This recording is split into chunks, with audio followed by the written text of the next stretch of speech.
সুলাইমান আলাইহিস সালাম বিচার করছেন।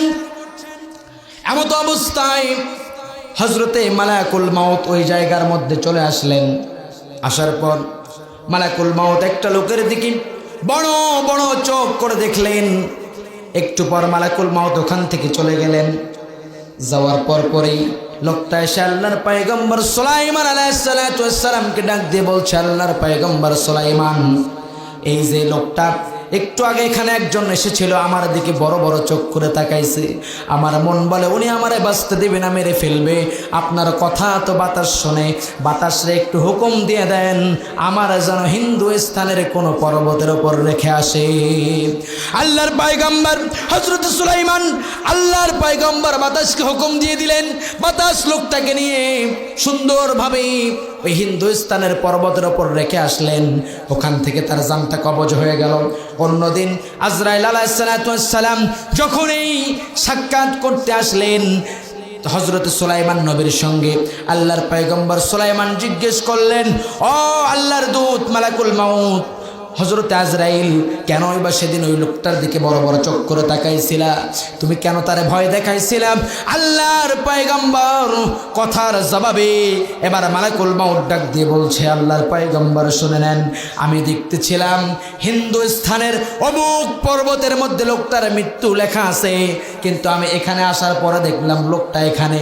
আমার যাওয়ার সময় হয়েছে, আমি যাব, কিন্তু লোকটা এখনো এখানে। আমি আশ্চর্য হয়ে গেলাম, তার দিকে বড় বড় চোখ করে তাকাইলাম যে এই লোকটার একটু পরে মৃত্যু হবে হিন্দুস্তানের অমুক পাহাড়ে, তার আমি কিভাবে পাবো? এবার হযরত সুলাইমান নবী বলে, তারপরে কি হলো? এবার হযরত আজরাইল ডাক দিয়ে বলছেন, আল্লাহর পয়গম্বর, আমি ওখানে পৌঁছানোর আগে গিয়ে দেখি এই লোকটাকে আমার আল্লাহ রব্বুল আলামিন ওই হিন্দুস্তানের পর্বতের মধ্যে পৌঁছায়া দিয়েছে। আপনাকে মৃত্যুর কাছে ধরা দেওয়া লাগবে না, মৃত্যু আপনাকে খুঁজে নেবে। সম্মানিত ভাইগণ, এই যে বেঈমানের মৃত্যু কেমন কষ্ট হবে, মুফাসসিরিনে ইকরামরা তাফসীরের কিতাবের মধ্যে লিখেছেন, হযরত ইদ্রিস নবী যখন ইদ্রিস আলাইহিস সালাম তিনি হযরত আজরাইল মালাকুল মাউত আজরাইল আল্লাহকে বললেন, আল্লাহ, এই যে ইদ্রিস নবী যে আছে তোমার পয়গম্বর, তারে আমার খুব ভালো লাগে গো আল্লাহ, তুমি যদি অনুমতি দাও তাহলে আমি ইদ্রিসের সঙ্গে একটু বন্ধুত্ব করতে পারি। কি করতে পারে? কি করবে? আরো জোরে। বন্ধুত্ব আমরা করি কি করি না? করি কি করি না? বন্ধুত্ব করি কি করি না? করি। এখন আল্লাহ বলছে, যাও, তুমি যে লোক, তোমার বন্ধু যদি হয় বানাও। যা সালাম দিয়ে বলছে, আসসালামু আলাইকুম, ইদ্রিস ভাই আপনি কেমন আছেন? বলছে, ভালো আছি। তুমি কে? বলছে, আমি মালাকুল মাউত। বলছে, আল্লাহ কি আমার নেওয়ার জন্য পাঠাইছে? বলছে, না। তো কেন আসলা? তুমি তো কারো কাছে যাও না প্রয়োজন ছাড়া। বলছে যে আপনারে আমার খুব ভালো লাগে, তাই আপনার সঙ্গে একটু বন্ধুত্ব করতে চাই। কি করতে চাই? আচ্ছা বলেন তো, এইরকম কারোর সাথে কেউ বন্ধুত্ব করতে চায়? কিন্তু বন্ধুত্ব করে যদি লাভ হয়, আমাদের আঞ্চলিক ভাষায় একটা কথা বলে, লাভে লোহা উবায়, বিনি লাভে কেউ তুলাও পিঠে তোলে না। তো বলছে, ঠিক আছে বন্ধুত্ব করতে পারি, শর্ত আছে কিছু, যদি মানতে পারো বন্ধুত্ব হবে, না হলে কোনো সুযোগ নাই। সুযোগ নাই। বলছে, তাহলে বন্ধুত্ব করি। বলছে, কি শর্ত? বন্ধু বন্ধুর জন্য কি না করে? ভাই করে না? করে না? বন্ধু বন্ধুর জন্য কি না করে? বলছে, বন্ধুত্ব হবে যদি সেনাবাহিনী হতে পারো। যুবক, কথা বলো ঠিক কিনা? বন্ধুত্ব হবে যদি ডিফেন্সের চাকরি হয়।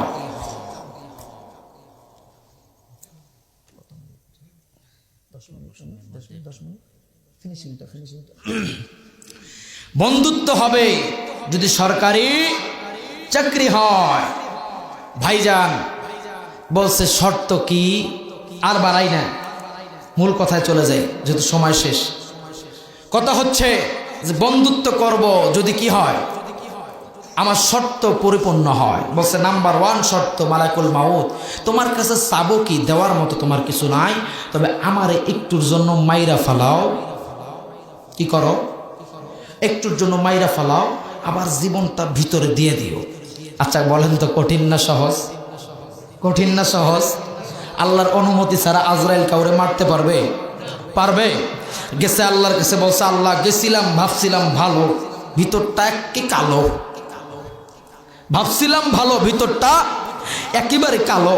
আল্লাহ বলে একটু মারা লাগবে, তাইলে বন্ধুত্ব হবে। আল্লাহ আমি একটু মারি।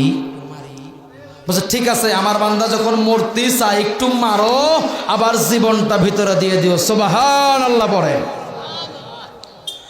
সম্মানিত ভাইগণ, এবার হযরত মালাকুল মাউত আজরাইল আলাইহিস সালাতু ওয়াস সালাম একটু মেরে ফেলছে, জীবনটা আবার ভিতরে দিছে। এবার আজরাইল বলছে বন্ধুত্বর জন্য হাত বাড়ায় দিলাম, আসো না আমরা বন্ধু হই। বলছে না না, শর্ত বাকি আছে আরো 2টা।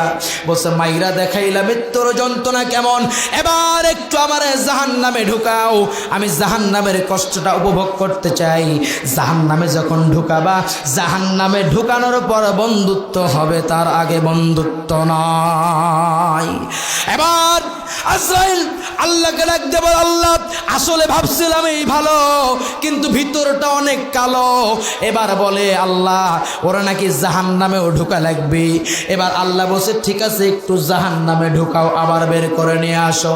সম্মানিত ভাইগণ, এবার যখন জাহান্নামে ঢুকায়া দিছে, জাহান্নাম থেকে বের করে আনছে। এবার বলছে বন্ধু, বলছে না না আজরাইল বন্ধুত্ব হবে না, আরো একটা শর্ত বাকি আছে। শর্তটা হলো ময়রা দেখলাম মৃত্যুর যন্ত্রণা কেমন, জাহান্নামে গিয়ে দেখলাম জাহান্নামের মারপিট কেমন। এবার একটু জান্নাতের সুখ শান্তি না দেখলে হবে না, আমার একটু জান্নাতের ভিতরে ঢুকায়া দাও। এবার আজরাইল জান্নাতের মধ্যে ঢুকায়া দিছে। এবার আজরাইল জান্নাতের মধ্যে যেই ইদ্রিস নবীরে ঢুকায়া দিছে, অমনি ইদ্রিস নবী দিছে দৌড়। কি করছে?